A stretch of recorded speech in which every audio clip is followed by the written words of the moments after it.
guys? I am Shane Davis, 20-year comic book veteran. I'm here today to talk about Wolverine trending. Why is Wolverine trending? Because somebody was fired from a Wolverine book. Yes, you cannot fire people. People are sensitive, too sensitive. You cannot be fired. Now, this is one of 3 times this run has been talked about. First, that Greg Capullo was going to go work at Marvel. That was news. People cared about it. He showed some drawings. People were speculating, and then it ended up it was Wolverine with Hickman. Then nobody cared.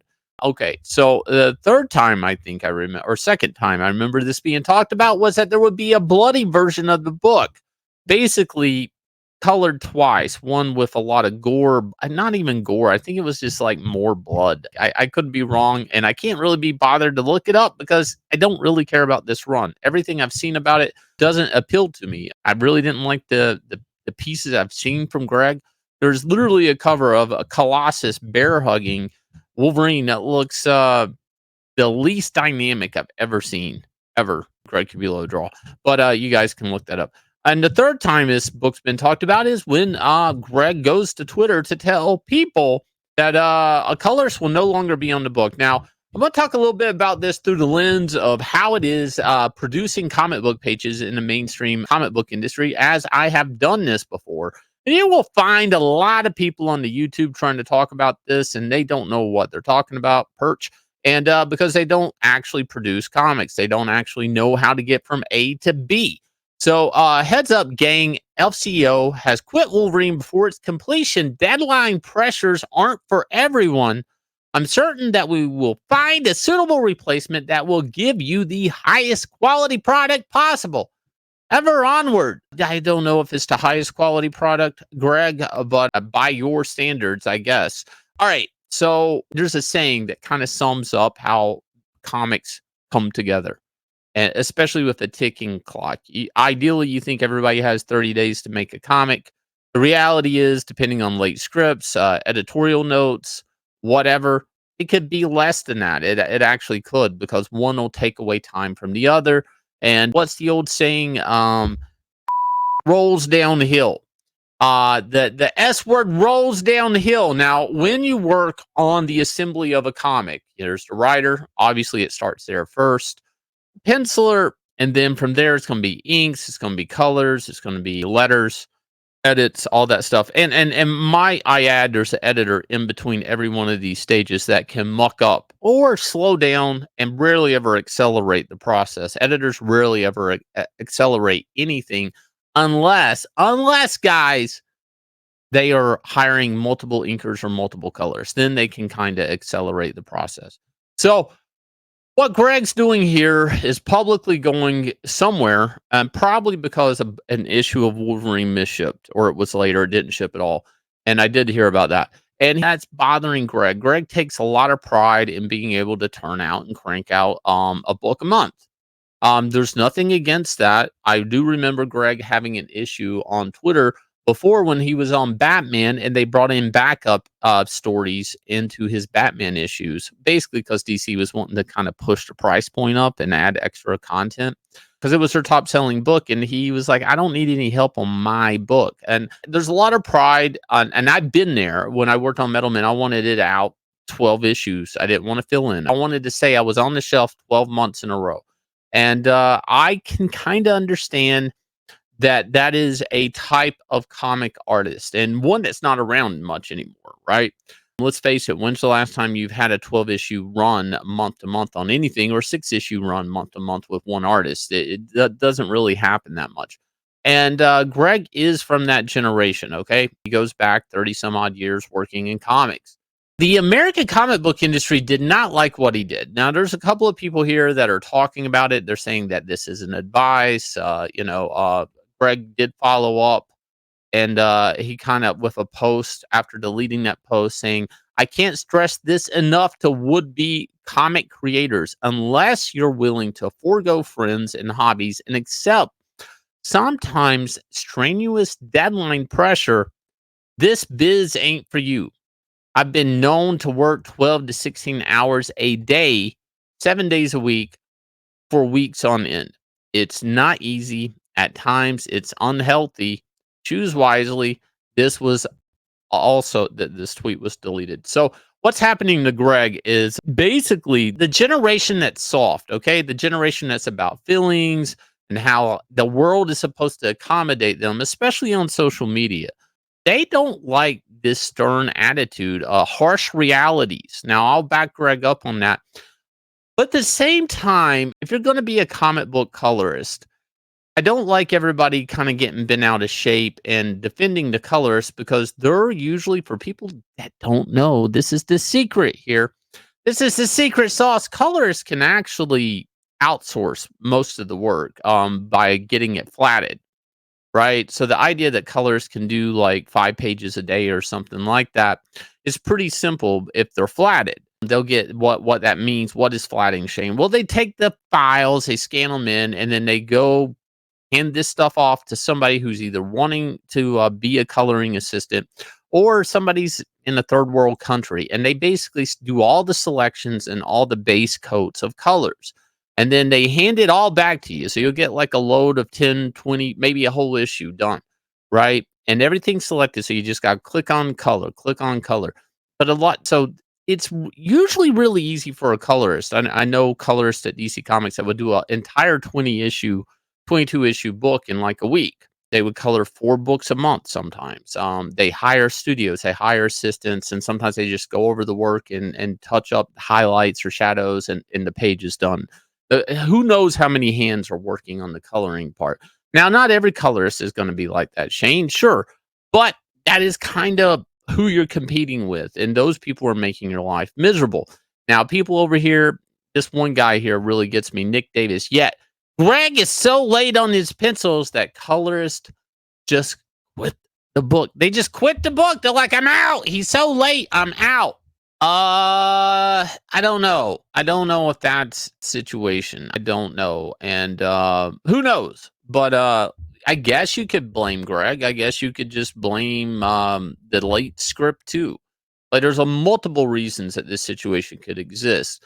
But I'm also kind of torn on this idea that books need to be monthly anymore. I really am. I've worked in comics in multiple different ways, whether it be monthly, whether it be a 6-issue run, whether it be a one shot, whether it be an OGN. And at one of the times when comics are selling the lowest, what I don't think the industry needs is another book that sells that's on the shelf monthly. I just don't know if that's necessary. I don't know if that's going to drive sales up because we've been doing it for years and sales are only going down. Now, Greg is of that mindset. Greg signed up for this, for that. Greg doesn't want issues misshipping, whatever, for whatever reason. And Greg is kind of going to dictate, to an extent, his inker and colorist. I know that that doesn't seem right to people, but he is going to, at his where he's at, be able to kind of dictate that. Now, whether he likes the colorist or not, maybe he feels like he's messing up his faces. Maybe he's looking for any excuse, but he does want this book on time. Attacking him because of that is just crazy. This is a truthful situation that stuff has to get done. Books can't just misship if they're on a schedule. If retailers have tied up money ordering this book and are expecting that book, if a fan's going to the comic book shop, then you're just going to have to do it. You know, you're part of that running machine. Once that first issue goes into a comic shop or goes even into the Diamond catalog or whatever catalog, once it's ordered, the clock is ticking. You're every day losing time on whatever run you signed up on. So, especially if it's monthly. So, that is what it is. Aaron, you might want to reconsider your use of the word advice. Greg is an amazing artist, but creators, please don't do this. This is bad advice. All right. So, yeah, the idea that this is advice is it's more of a fact, but again, everybody's sensitive. Everybody wants to be accommodated. Everybody in the world, whether it's pronouns, whether it's their feelings, religious rights, sexual preference. But this is a workforce, and worse yet, this is work for hire. They do not owe you employment. This is comics, guys. This is comics, and unfortunately, going back to the totem pole of this, you are in the job that is one of the last jobs to go to print. You are not going to be given the biggest deadline. Greg is not going to make sure to draw his pages faster so you have more time to color. Shit rolls downhill. You are downstream of this situation. If you want to be, the guy dictating deadlines and stuff like that or lead time, maybe draw better than Greg Capullo. There you guys go. Move around a little bit. Here's another one, Patrick Gerard. It's a shitty thing to do. Capullo can want a colorist who does 10 pages a day, and when he's hiring and cutting the checks, he can insist on that and live with the results. But there's zero need to trash someone for having a different flow. I love Dan Mora's work when he's doing 2 books a month. I love Alex Ross's work when he's doing less than one. When the fuck has Alex Ross done a book a month? Either of those approaches may or may not suit certain projects, and sometimes they only become clear after the fact. Sometimes people leave a project. There's zero need to trash a collaborator for choosing their workflow that suits what they do. Oh my God. Look, it's going to sort its way out. They're going to move him off the project, whether Greg did or not, to get the book to ship on time. I hate to tell you that. Patrick, you fucking retard. It would cost Capullo nothing in the case to wish the guy the best on other projects and live with whatever results he gets from having someone with different standards. All right, so I will say this, and I mean, maybe Greg shouldn't have done this.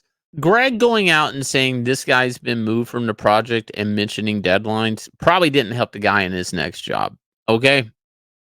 I will say I could see the argument for that. Do I agree or disagree? I disagree with Patrick here. The situation was going to sort itself out anyways. The only thing that really was problematic here is that anybody gave a fuck what Greg had to say. Greg could have, I guess, just said it differently. But look, Greg's actually wanting people to not get into comics unless they actually plan to put in the work. You can't goof off. You can't be busy doing this or that. I mean, when you do sign up for one of these projects, you are committing to the retailers that are ordering your book, the fans that are turning up to the book, that you guys have every intention of this book being there on the shelf.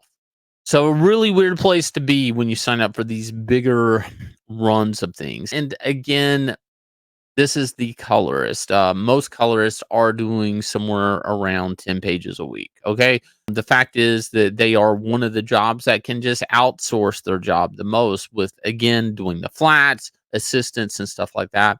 And it usually the work looks the same anyways. So look, maybe the guy has different standards, but that doesn't mean the industry is going to accommodate his standards. That's not what the American comic book industry is there for.